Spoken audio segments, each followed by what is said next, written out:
aan dhugaa dubbachuudhaaf waan kana naman maal jechuudha hinde dhugumaanii dhuguma Sumayyaan dhukkubsattee moo ara Yesuus maal jechuudha ani namanu malee qannoo hin gaafatamta seeraan gaafatamta dubbii sobaa dubbatta taanaan sa dhugaa siin jedha dubbii sobaan maaliif namni tokko dhukkubsate jechuun ko waan qallaalii miti joo dhukkubsate gaafa jettan akkanatti ol fuutanii dhukkubsate gaafa jettan isinitti ulfaatu akkam isaa dhuguma Sumayyaan dhukkubsatte waan hin beeku dhugaa taanaan garuu hin beekan nama hin ulfaata jechuudha dhugaa nama gaddisiisa baay'ee dhugaa taanaan hedduu nama gaddisiisa ana nagaan isiniif haa ta'u kabajamtoota hordoftoota tokko akkam jirtanii nagaa qabdanii ani nagaan qaba galata rabbii akka carraa ta'e sumanni YouTube keessa deemuun YouTube qannoo shawmoo maal jedha hin beektu namoonni baay'een keessanii viidiyoo dhiyoo nama gallakkisee mucuchi jechuudha hin argee maal jedha Sumayyaan dhukkubsattee hospitaala galtee jirti waan akkasii kan jedhu argee jechuudha so samoona kana ka ayyuudhumarraa girrisaa jirra malee dhugaadhumaan nuti namoota biraa quba hin qabnu haa ta'u malee mooyyuu waan harkan irraa dubbatu malee waan hin argine tokko kan itti lafa kaateen dubbattu waan ta'eef so isheenis viidiyoo gallakkisaan jirtu namoonni bira hiriyoonni ishee hedduutu jira kaleessa dheengadda kaffaana utaalaa turanii seedoon kana ta'ee kana godhee asiin bahee asiin galee kan jechaanii turan hedduutu ture jechuudha har'ammoo rakkina ishee kana rakkattee jedhee raawwatee namni gadi bahee dubbate hin jiru so qannoon immoo maal jechaatii jira Sumayyaan dhukkubsattee haala rakkoo keessan jirti daa'imti isiyyuu hanga gara biyya biraatitti yookiin immoo gara biraa imalteettiidha kan isheen jirtu jechaatiidha kan inni jiru biyya biraadha magaalaadhuma Finfinneedhuma keessa ta'ee gara biraatitti deemaniiru kan jedhudha jechuudha kan inni jechaatii jiru so ani wanni kana namanu jechuudha sababni isaa maanni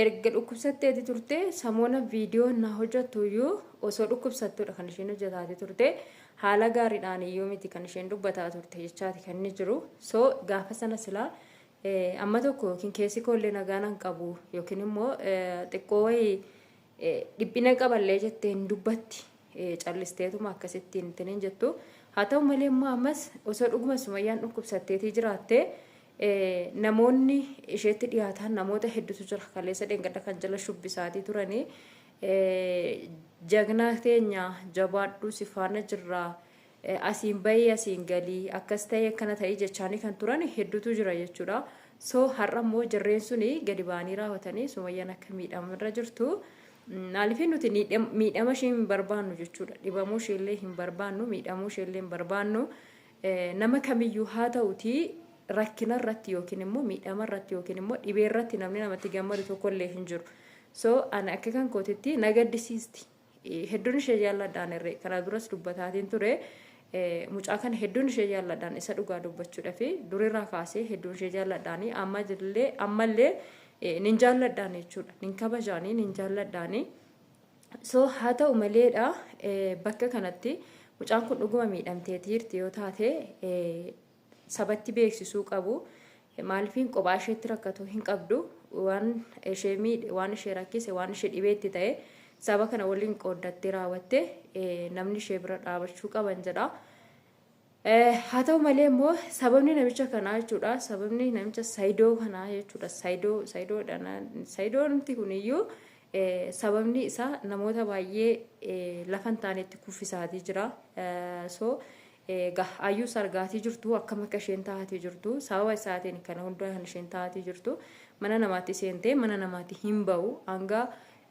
egaa akka viidiyoo gurbaatirraa yoo ilaaltanii gurbichi bargit poolisii miti kanneetti fidee hiriyaadhuma isaatii hiriyaa isaa poolisii fakkeessee already namichis gaafa ilaallu waan xiqqoo wayii keessa isaatti wanti jirti miti bakka keessi isaa waan isheen tineedhu wayii qabanatti fakkaata so osoo waan tineedheeti yookiin immoo namummaadhumaaf ishee kabajuu danda'a osoo waan yaada ishee yookiin immoo keessi isaa waan isheetti gammadu tokko qabaachuu baate gaafa sana silaa poolisiidhuma itti fiduu danda'a ture haa ta'u malee ammas deebisee mana lakkisee fi bahetii ture osoo immoo ishee faana jiraachuu barbaade manuma keessa ishee faana buluu danda'a ture. So namtichi immoo nam gaarii ta'uun isaa akkasuma immoo nama of eegu ta'uun isaa bargit akkanattu hin mul'ata jechuudha.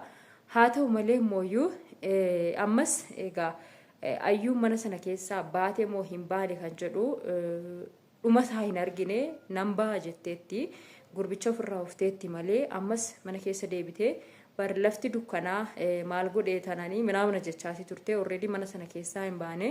Egaa viidiyoo ittaanii dhufutti maal qabatanii akka dhufan mana sana keessaa baatee gara Adaamatti deebitee too deemti ta'ee achumatti safaana egaa wal mormaa jiraatti ta'ee naaf hin galle.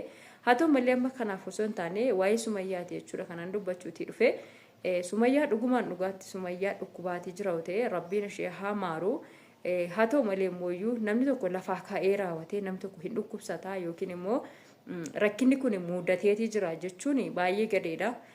Maaliifiin nama fayyaa qabu tokkotti farrisuun gadeedha jechuudha. Isa dhugaa dubbachuudha fi qannoo iddoo kanatti sobdeetta taanaan akkasuma mooyyuu wantoota garaagaraa odeeffannoo garaagaraa of harkaa qabda yoo taate odeeffannoo guutuu isaa saba kanatti beeksisuu dandeessa.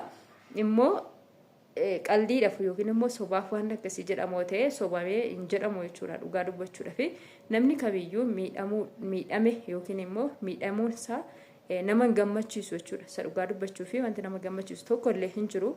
So kanaafiyyuu namoonni dhugumaan Sumayyaan dhukkubsachuu ishee miidhamuu ishee beektan yoo jiraattan dhugaa jirtu gadi baasatii dubbadhaadha. Kanaafiyyuu Sumayyaa dhugaadhumaan immoo si dhukkubaa jira yoo ta'e rabbiin si haa maaru lafa jirtutti rabbi si haa eegu ilmaan kee irra si haa jiraachisu. Maaliifiin namni tokko haala kam keessa yoo jiraate ilmoo ofiirra yoo jiraate nama gammachiisa. Nama ilmoo qabudha jechuudha. Kanayyuu beeku nama ilmoo qabudha. Namni ilmoo hin qabne ilmoon maal akka taate hin beekan jechuudha. Sini galte. So kanaafiyyuu mucaan kun osoo miidhamtee osoo waa tokko hin jette daa'imti kun maal taati kana yaaduu qabna. So kanaafiyyuu rabbi fayyaa isheedhaaf deebisee nagaadhaan ilmoo isheerra ishee haa jiraachisu. Sayidoos immoo rabbi kana qalbii isaa miicce kana qalbii isaatti isaa deebisu kan mana 90 isa seesisaa jiru boolla 90 isa seesisaa jiru kana rabbiin isa tasgabbeessee namuma mana tokko jiraatu yookiin immoo ilmoo isaa walitti qabatee jiraatu rabbi isa haa taasisu. So kanaafiyyuu egaa mucaan kun dhugaadhumaan hoo dhukkubsatte haalonnumti ishee dhiphinaa fi wantootumti garaagaraa wanti jedhamu wanta ta'u hunda ilaaltee raawwattee dhukkubni egaa daangaan qabdu wantoota garaagaraatiin isheetti dhufuu danda'a. Daangaan qabdu yoon isin hin jedhu yaannumtiyyuu dhibee namatti ta'a jechuudha. Kanaafiyyuu kan hundumaayyuu kan ishee taasise yookiin immoo kan ishee irraan ga'e eenyu yoo jenne Sayidoodhuma jechuudha. Isa dhugaa dubbachuudhaaf. So kanaafiyyuu egaa samoonni darbe akka inni fuudhee kan cidha godhachuudhaaf jechaa jiru dubbatteetii jirti argitanii jirtu. Nulfaata dhugaa ninne jechuudha yeroo dhaga'u dhugaa dubbachuudhaaf. Kanaafiyyuu jechuudha dubbichi yoo dhugaa ta'ee Sayidoodhumarra jira jechuudha dubbiin. Sayidoodhumarra jira dhugaa. Ganaa hayyuunis maraachuudhaaf teessa. Ammayyuu maraachuu maaltu isheetti hafee miti. Maraasatii jirti. Mana namaa seentee hin bahu jechaatii jirti. Kana hundumaa kan taasisaa jiru eenyudha? Isuma mataa isaati kunis. So kanaafiyyuu jechuudha rabbi nageenya isaaniif haa buusu. Ani har'as borus nageenya isaaniif kadhadha. Rabbi nageenya isaaniif haa buusu. Hunda isaaniitiifuu Sumayyaa dhugaadhumaan dhukkuba yoo ta'e immoo rabbiin ishee haa maaru fayyaa isheetti ishee haa deebisu ilmoo ishee irra ishee haa jiraachisu jira. Namoonni irraa beektan yoo jiraattan immoo yaada keessan komentii jalatti nuuf kaa'aa. Akkasuma immoo du'aa godhaafi namoonni baay'een keessanii namoonni tokko kan namatti gammadan isin jiru jechuudha. So kanarratti namatti gammaduu hin qabnu. Waan fe'illee maan taane gammaduu hin qabnu jechuudha. Osoo mucaa kana akkuma dura isiniin jedhee wanti tokko miidhamni guddaan ishee miidhee daa'imti kunis hin miidhamti. Kanaafiyyuu jechuudha rabbiin ilmoo isheerra ishee haa jiraachisu. Rabbi fayyaa isheetti ishee haa deebisuudhaati du'aa godhaafi dhugaa yoo ta'e jechuudha. Wanti kun soba yoo ta'e immoo qannoon xaffaramee qabamuu qaba xaffaramee isa dhugaa dubbachuudhaaf. Akkasii nama dabbara hin qorraan naante baay'ee tokko qorra roobatii jira jechuudha. Haguuggannee taa'atii jirra. Hin qorraa isinitti himuu hin danda'u. akkasii sinin jedhaa like share godhaa namoonni haaraan gara chaanaala kanaa dhuftan immoo subscribe gochuun dagatinaadha waan kan hunda gootaniif galatooma waraabna